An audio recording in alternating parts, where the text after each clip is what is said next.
கடலை வித்த ஒருவர், கடலை வியாபாரிக்கு ஒரு நாளைக்கு ஒரு 10 லட்சம் கிடைக்குமா? சொல்லுங்களே. கடலை வியாபாரிக்கு ஒரு நாளைக்கு என்ன கிடைக்கும்? ஒரு 1000 ரூபா, ஒரு 500 ரூபா, சில நாள்ல அதுவும் கிடைக்காது. கடலை வித்தவன் ஹஜ்ஜிக்கு போனானா, கடலை வித்தவன் ஹஜ்ஜிக்கு போனானா. இப்ப பணக்காரனுக்கு ஆச்சரியம், அடே நானே ஹஜ்ஜிக்கு போகல, நீ எப்படி ஹஜ்ஜிக்கு போன? கடலை வித்து ஹஜ்ஜிக்கு போகலாமா?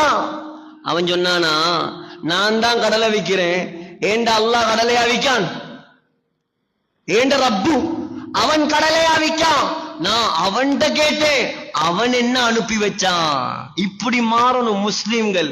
இது சஹாபாக்கள் காலத்தில் நடந்த கதை இல்ல, நேத்து முந்தநாத்து நடந்த கதை, இந்த காலத்தில் நடந்த கதை. இப்படியான மக்கள் தான் இந்த அக்கரப்பத்துக்கு தேவை. இப்படியான முஸ்லிம்கள்